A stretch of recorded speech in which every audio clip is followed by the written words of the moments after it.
Assalamualaikum warahmatullahi wabarakatuh. Baiklah teman-teman, pada kesempatan ini tentunya saya masih tetap meresume materi latsar, ya kan? Tapi sekarang berbeda. Coba teman-teman tebak, ya kan? Kira-kira materi apa sih yang akan saya resume? Coba lihat di sini. Ada profesional, nilai dasar, etika profesi, bebas politik, KKN. Coba lihat di sini. Profesional berarti menyangkut sebuah profesi.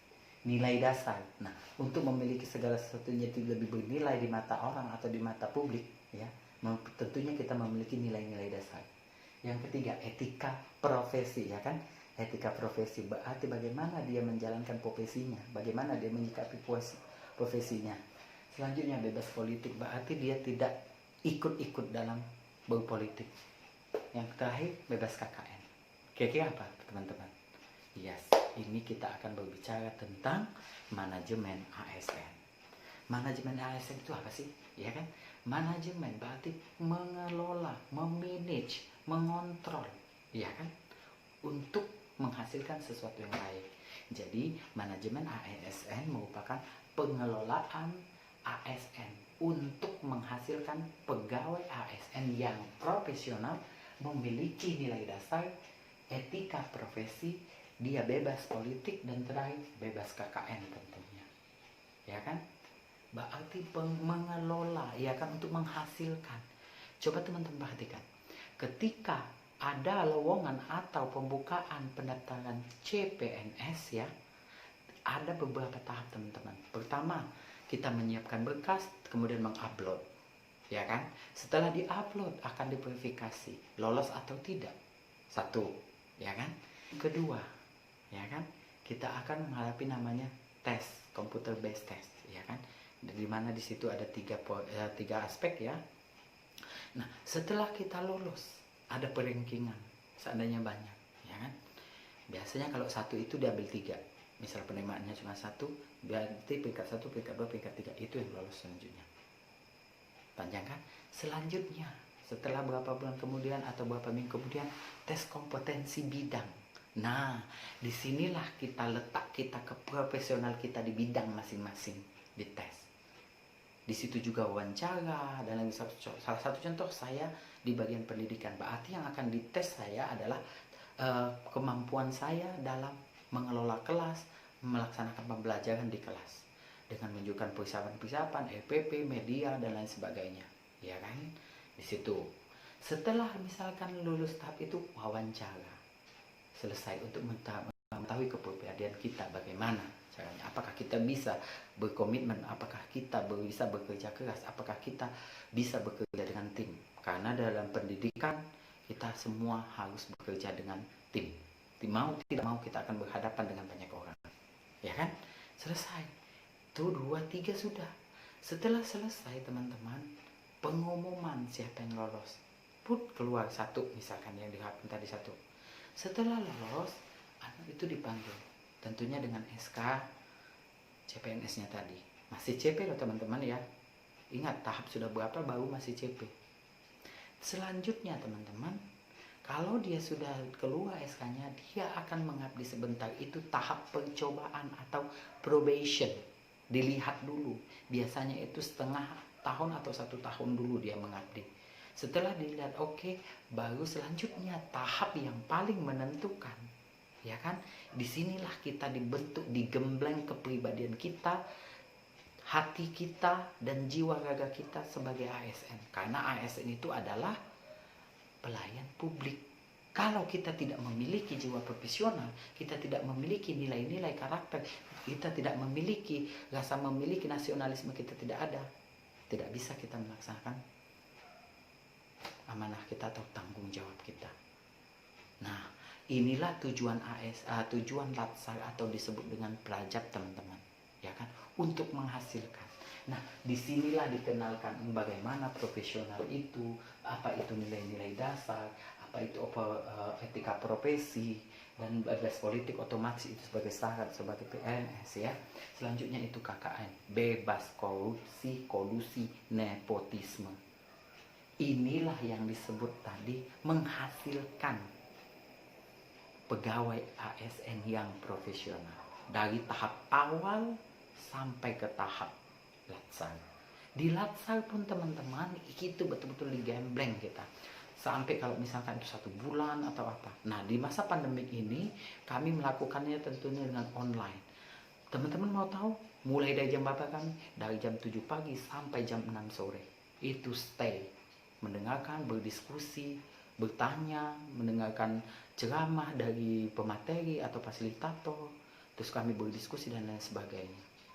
Sehingga disinilah kami mendapatkan apa itu ASN. Kalau di tahap yang tadi ya di awal-awal tadi, ya kan Bapak tahu belum. Nah, disinilah dibentuk. Nah, tahap selanjutnya adalah latsar atau lebih dikenal dengan belajar, teman-teman. Ya, inilah yang membedakan antara ASN dengan non ASN. Non ASN ini maksudnya di sini teman-teman yang bekerja di sektor swasta. Biasanya kita melalui tes tahap ibarat selesai. Ya kan, setelah kita lulus keluar surat kontrak, berarti sama saja selesai kerja kita sudah di bidang kita. Nah, kalau ASN beda lagi teman-teman. Inilah gunanya. Biasanya pelaksanaan latsar itu teman-teman 1 bulan, ya kita digembleng, bangun dari pagi olahraga, pas baris ya, karena kita jurnalisme tadi menumbuhkan, memantapkan, ya kan, tentang jiwa nasionalisme kita, baru kita bisa. Nah, karena kita adalah pelayan publik, ya kan. Nah, setelah selesai teman-teman, belum selesai. Nah, setelah itu, tapi pas kami ini teman-teman, luar biasanya pandemik ini mewajibkan kami atau memaksa kami untuk mengaplikasikan Zoom atau teknologi teman-teman. Nah, beruntungnya kami teman-teman di masa pandemik ini ya membuat kami berkesempatan untuk berhadapan dengan namanya 4.0, yaitu menggunakan aplikasi atau teknologi, yaitu melalui Zoom. Di sini teman-teman kami mulai dari jam 7 pagi sampai jam 6 sore. Kalau itu menatap layar komputer, mendengarkan, berdiskusi dan sebagainya. Cuma alhamdulillah teman-teman kami bertemu dengan fasilitator yang luar biasa teman-teman. Mereka masih muda-muda tapi dengan ilmu yang sangat luar biasa. Ya. Nah, jadi kami merasa bukan virtual, serasa kami berhadapan langsung. Dan juga mereka ya fasilitator ini teman-teman, mereka tidak merasa oh kami sih lebih hebat, no. Jadi mereka lebih pendekatannya itu lebih bersahabat. Jadi kami itu merasa nyaman saja. Bayangkan teman-teman, kalau teman-teman ya tidak usah jauh-jauh, teman-teman video call sama keluarga atau pasangan atau lain sebagainya, lewat dari 1 jam, bagaimana bosannya. Tapi kami di sini seharian tidak bosan. Itulah yang luar biasanya kami. Terima kasih untuk para fasilitator, you are the best. Nah, setelah selesai teman-teman ya, selesai latsar ini teman-teman, belum selesai. Selanjutnya itu tahap aktualisasi.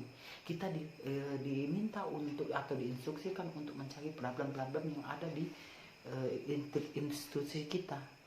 Kalau ada problemnya, nah bagaimana kami mengimplementasikan apa yang kami sudah dapatkan selama 18 hari tadi teman-teman. Ya kan? Nah, setelah selesai kami rancang tadi, kami seminarkan. Nah, sudah diseminarkan tadi, bagus atau tidak? Lanjut. Setelah itu baru kami aktualisasi teman. Istilahnya mengaplikasikan apa yang sudah kami rancang tadi. Setelah selesai teman-teman, belum selesai itu teman-teman. 1 bulan kita mengerjakan kegiatan apa saja yang kita sudah rancang tadi, tentunya dengan bimbingan coach dan mentor ya. Jangan lupakan coach dan mentor. Itu adalah hidup dan matimu, ya kan? Selanjutnya itu teman-teman, kita akan didatangkan lagi, diseminarkan hasil kita tadi apa, bagaimana, apakah sesuai dengan jangan kita. Jangan kita ngomong manis tapi pas buktinya tidak ada. Nah, ini tanggung jawabnya. Di situ salah satunya.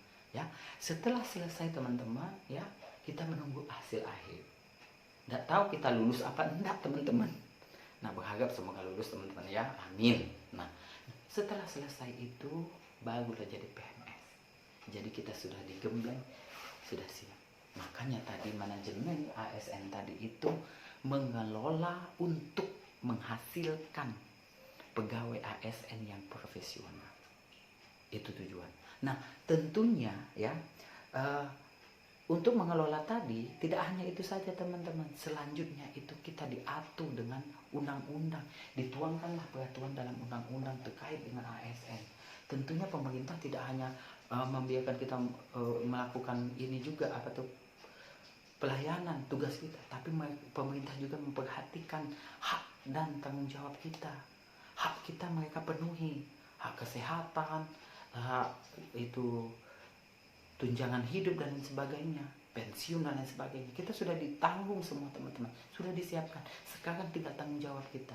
Nah, tentunya dituangkan pada PP nomor 17 tahun 2020 itu tentang manajemen, bagaimana dia melakukan cuti, bagaimana pemberhentian, bagaimana dia untuk aktif kembali, bagaimana pemberhentian sementara dan lain sebagainya. Banyak teman-teman. Itu kalau salah ada 364 pasal di situ, diatur sedetail mungkin. Terus yang kedua, PP nomor 53 tahun 2010 itu tentang kedisiplinan. Nah, kedisiplinan kita itu. Yang terakhir adalah PP nomor 42 tahun 2004 itu tentang kode etik, bagaimana kita bersikap. Jadi semua sudah diatur. Tinggal kami ini membaca lagi ya, membaca lagi. Kalau kita mau paham, kalau kita mau bertindak, jangan nanya sama orang ya. Kadang-kadang kita nanya sama orang belum tentu orang itu tahu, kita bisa terjebak sesat. Bagus kalau kita tempat nanya kita tuh orangnya bagus ya kan. Kalau ketemu orang yang sesat, nah sudah sesat juga kita. Jadi untuk memastikan kita baca di peraturan ya. Jadi panjang prosesnya itu. Makanya tadi manajemen ASN itu sungguh luar biasa. Jujur ya, dari pelaksanaan laksana ini saya banyak sekali mendapatkan ilmu ya, tidak terhingga. Sehingga saya merasa setelah pelaksanaan ini teman-teman, sehingga timbul rasa bersalah saya. Apa yang saya lakukan sebelum laksana kemarin, apa yang saya lakukan itu ternyata banyak yang salah teman-teman. Jadi saya merasa bersalah. Semoga setelah memahami manajemen ASN ini dengan baik teman-teman, saya dapat mengimplementasikan apa yang menjadi amanah saya, sehingga saya lebih akuntabel atau lebih bertanggung jawab dengan profesi dan tanggung jawab saya. Terima kasih. Assalamualaikum warahmatullahi wabarakatuh.